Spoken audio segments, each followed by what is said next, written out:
Olá, queridos! Nesse bloco a gente vai falar um pouquinho sobre direito do trabalho, mais especificamente sobre uma mudança da reforma trabalhista que foi a equiparação salarial. Importante dizer que a equiparação salarial ela já existia e ela era trazida por uma súmula do TST, a súmula 6. Só que aí, como a reforma trabalhista trouxe inovações para o texto seletista, alguns dos itens dessa súmula 6 entraram em contradição com essa reforma, com essa nova previsão normativa, tá? Então é importante vocês terem atenção com essa questão.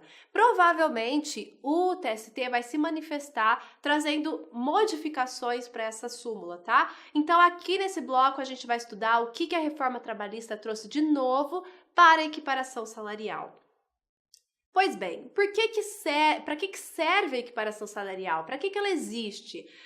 Ela existe em função de uma previsão seletista que é o pagamento equivalente para trabalhos iguais, ou seja, eu não posso ter dois indivíduos que exercem a mesma função, exercem o mesmo trabalho, recebendo valores distintos, muito menos recebendo valores distintos em face de uma condição de sexo, idade ou etnia, enfim.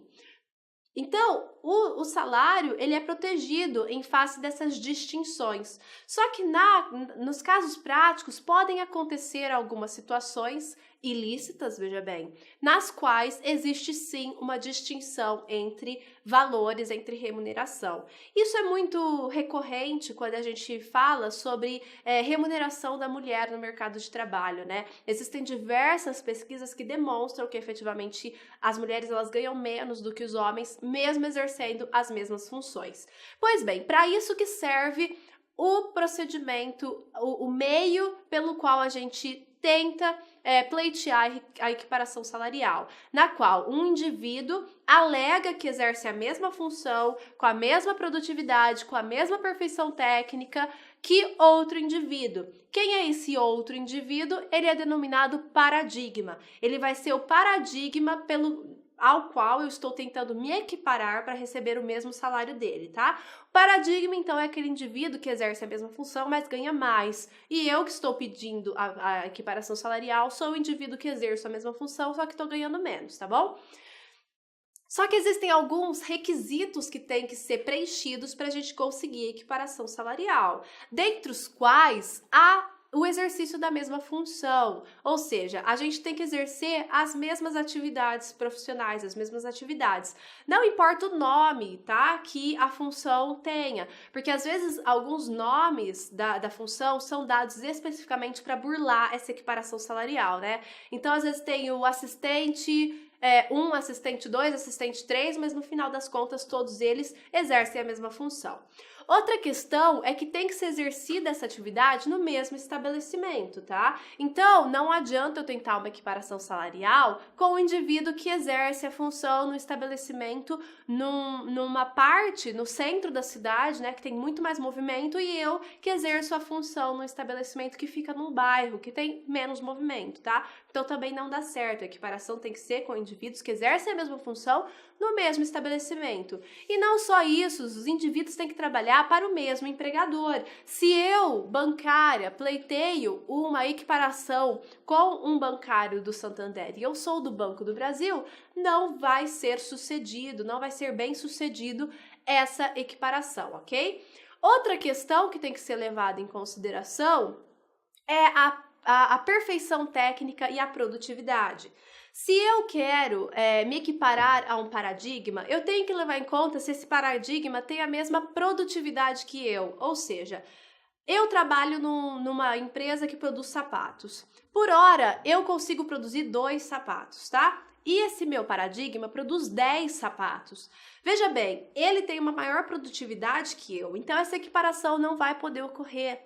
Outra questão, se eu quero muito essa equiparação e eu começo a trabalhar muito rápido, né? E eu consigo atingir essa produtividade de 10 sapatos por hora, igual ao meu paradigma. Aí, o que a gente vai ter que analisar? Se essa minha produção está com a mesma perfeição técnica que ele, porque às vezes eu comecei a produzir tão rápido que o meu sapato não atingiu os requisitos de qualidade, né, da minha empresa. Ou seja, o press-ponto ficou torto, a cola começou a sair do sapato, ficou feio, enfim. Isso vai prejudicar a equiparação, porque a perfeição do meu sapato não é igual à do meu paradigma. Outra questão que pode impedir a equiparação salarial é a existência de quadros de carreira, ou seja, tomemos, por exemplo, o Banco do Brasil. O Banco do Brasil tem um quadro de carreira, ou seja, existe uma hierarquia entre as carreiras, na qual há previsão de como essas carreiras irão se subseguir, ou seja, qual é o caminho que aquele indivíduo vai ter que galgar para conseguir chegar no tão almejado cargo. Esse tipo de quadro de carreira, ele vai impedir a equiparação salarial. Agora, a reforma trouxe uma flexibilização nesse quadro de carreira, né? Porque agora, esse quadro de carreira, ele pode ser previsto tanto internamente, quanto em convenção e acordo coletivo, e não haverá a necessidade dele ser protocolado em nenhum órgão público, né? Então não há a necessidade de uma revisão por órgão público se aquele quadro efetivamente está correto, se não tem nenhum meio de estar burlando a equiparação salarial, né? Que seria a maior preocupação de um quadro de carreira. Pois bem, outra questão, esse quadro de carreira, ele pode prever a hierarquia entre os cargos, ou seja, a ascensão entre cargos por merecimento, por antiguidade ou apenas por um desses requisitos, não tem que ser os dois, ok?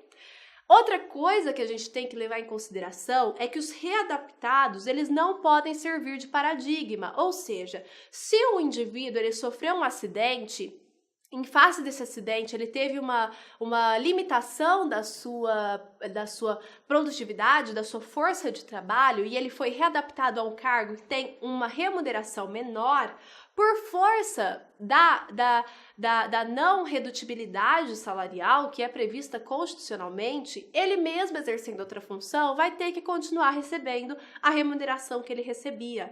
Então, em face dessa peculiaridade que é a proteção desse readaptado, a proteção da garantia de emprego, da estabilidade salarial, ou seja, a irredutibilidade salarial desse trabalhador readaptado, a gente afasta a possibilidade de equiparação salarial com ele.